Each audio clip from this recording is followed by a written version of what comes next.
இன்றே டவுன்லோட் செய்து உங்கள் ஃபேவரட் ஷோக்களை என்ஜாய் பண்ணுங்க. என்ன சொல்றீங்க? எலெக்ஷன்ல நான் நிக்கிறதா? ஆமாம்மா, நீங்க நிக்கணும்னு தான் நாங்க எல்லாரும் ஆசைப்படுறோம். இல்லங்க, இது சரியா வராது. ஏமா அப்படி சொல்றீங்க? எனக்கு இந்த அரசியல், எலெக்ஷன், பதவி, பட்டம் எதுவும் வேண்டாம். எனக்கு அது மேல ஆசையும் இல்ல. நான் கை காட்டுற ஆள் நின்னா போதும். அப்புறம் நான் அவங்கள வச்சு வேலை வாங்கிக்கிறேன். இல்லம்மா, நீங்க நின்னா நல்லா இருக்கும். ஊருக்கும் நிறைய நல்லது செய்வீங்க. இந்த ஒரு தடவை நீங்க எங்களுக்காக, ஊர் மக்களுக்காக நிக்கணும். அதுதான் எங்களோட ஆசை. ஆமாம்மா, நீங்க நில்லுங்க. அதுதான் எங்க ஆசையும் கூட. அம்மா, ஊர்க்காரங்களே உங்களை நிக்க சொல்லும் போது நீங்க ஏமா மறுக்கிறீங்க? ஒத்துக்கோங்கம்மா. ஆமா ஈஸ்வரி, அவன் பதவி கிடைக்காதவன்னு தேடி அலையறானுங்க. பதவி உன்னை தேடி வருது, நீ வேணான்னு சொல்ற. பதவி இல்லாம ஓரளவு தான் நல்லது செய்ய முடியும். அதே பதவி இருந்தா நிறைய நல்லது செய்ய முடியும். நல்லா யோசிச்சு ஒரு முடிவெடு. இல்லங்க, நான் நல்லா யோசிச்சுதான் வேண்டாங்கிற முடிவுக்கு வந்தேன். இன்னும் கொஞ்ச நாள்ல துர்காவோட கல்யாணம் நடக்க போகுது. இந்த நேரத்துல எலெக்ஷன், போட்டி, பதவின்னு போனா அது சரியா வராதுங்க.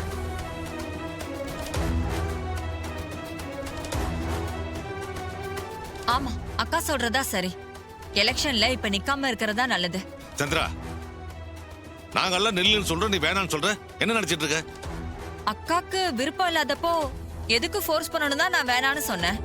நீங்க ஏன் அவளை திட்டுறீங்க? நான் சொன்னதுதானே அவ்வளவு சொல்றா. விடுங்க.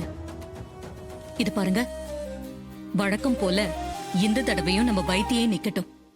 வைத்தி ரொம்ப நல்லவரு. நான் சொல்றத கேட்டு ஊருக்கு நல்லது செய்வாரு. அதனால இந்த தடவையும் நாம அவரையே தலைவரா செலக்ட் பண்ணிடலாம். சரிங்கம்மா, நாங்க எங்க மனசுல இருக்கதா சொன்னோம். நீங்க வைத்தியவே நிக்க வைக்கலான்னு சொல்றீங்க. அப்படியே செஞ்சிருவோம்மா. சரிங்கம்மா, அப்ப நாங்க வரோம். ஐயா வராங்க.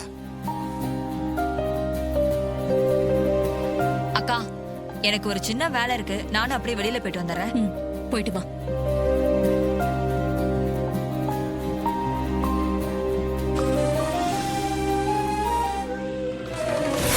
சொல்லுங்க, என்ன விஷயம்?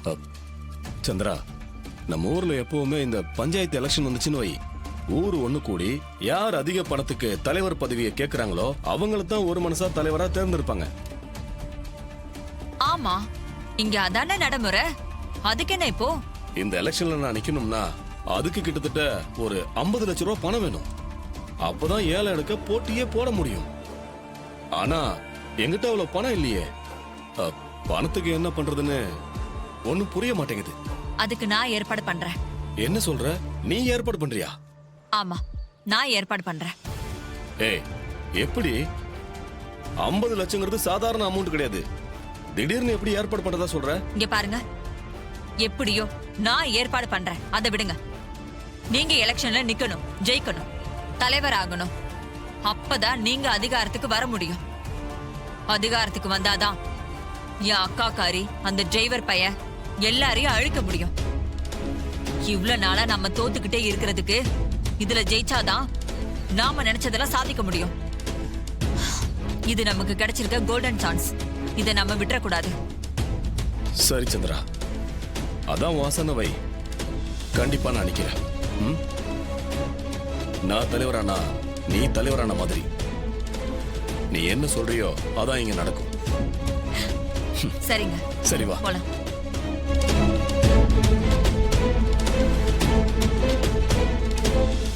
என்ன மருமகளே, பேசியாச்சா? அவனே, நீ எலெக்ஷன்ல நிக்கிறதானே? ஆமா சித்தப்பா. சூப்பர் அவனே, ரொம்ப சந்தோஷமா இருக்குடா. சரி மாமா, அப்ப நான் கிளம்புறேன். எதுக்காகவும் கவலைப்படாதீங்க, எல்லாத்தையும் நான் பாத்துக்கிறேன். சரி சந்திரா, வரேன். பாத்துப்போ. வரேன் மாமா. சரி மாமா. வரேன். சரி. ரோகிணியை இந்த பப்பாளி பழத்தை சாப்பிட சொல்ல போறேன். அவ சாப்பிட்டானா வயிற்றுல குழந்தை இல்லைன்னு அர்த்தம். ஒருவேளை சாப்பிடலனா நாம சந்தேகப்பட்ட மாதிரி அவ கர்ப்பமா இருக்கான்னு தான் அர்த்தம். என்ன சந்திரா, திடீர்னு பப்பாளி பழத்தை எடுத்துட்டு வந்திருக்கேன்? இல்லக்கா, நம்ம தோட்டத்துல விளைஞ்சது. நம்ம ரோகிணி தான் பப்பாளி பழம்னா விரும்பி சாப்பிடுவாள்ல, அதான் அவளுக்காகவே கட் பண்ணி எடுத்துட்டு வந்தேன். ஓ சரி. ரோகிணி, உனக்கு பிடிச்ச பப்பாளி பழம் சாப்பிடு.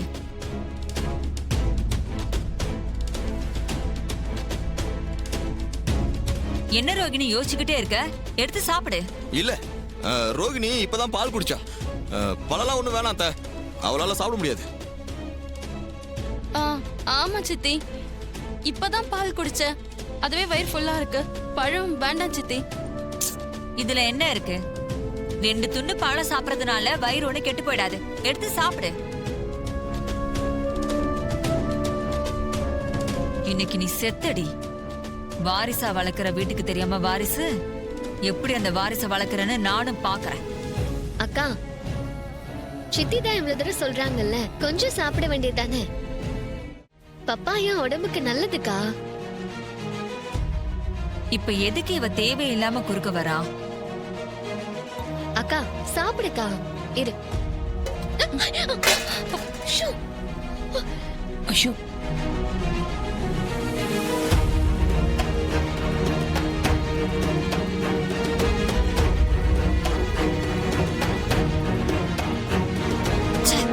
ரோகிணி என்ன பண்றான்னு தெரிஞ்சுக்கிறதுக்குள்ள ரேவதி வந்து எல்லாத்தையும் கெடுத்துட்டாளே. இவ தெரிஞ்சே செஞ்சாலா இல்ல தெரியாம செஞ்சாலான்னு ஒண்ணும் புரியலையே. ஒரே குழப்பமா இருக்கே.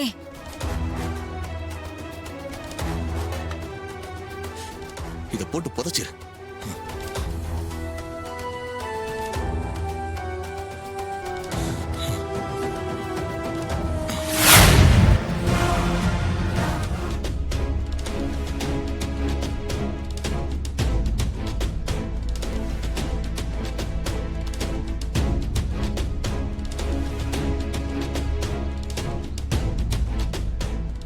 சகல, இன்னும் எத்தனை நாளைக்கு தான் ரோகிணி கர்ப்பமா இருக்கிற விஷயத்த நம்ம மறைக்கிறது? சின்னத்துக்கு சந்தேகம் வந்துருச்சுப்பா. அதான் பப்பாளி பழத்தை சாப்பிட சொல்லி செக் பண்றாங்க.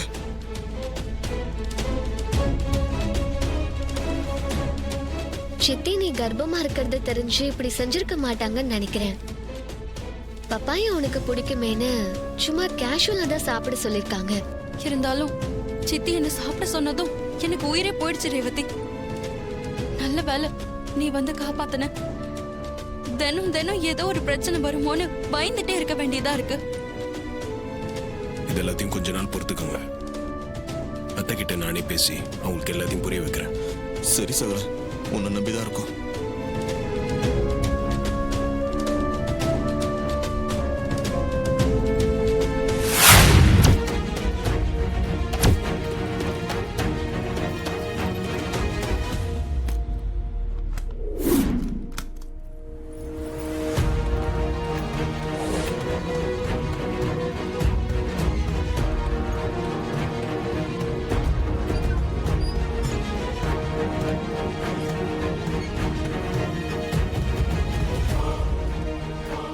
சித்தி அம்மா ரூம்ல இருந்து பையில ஏதோ எடுத்துட்டு போறாங்களே, என்னவா இருக்கும்?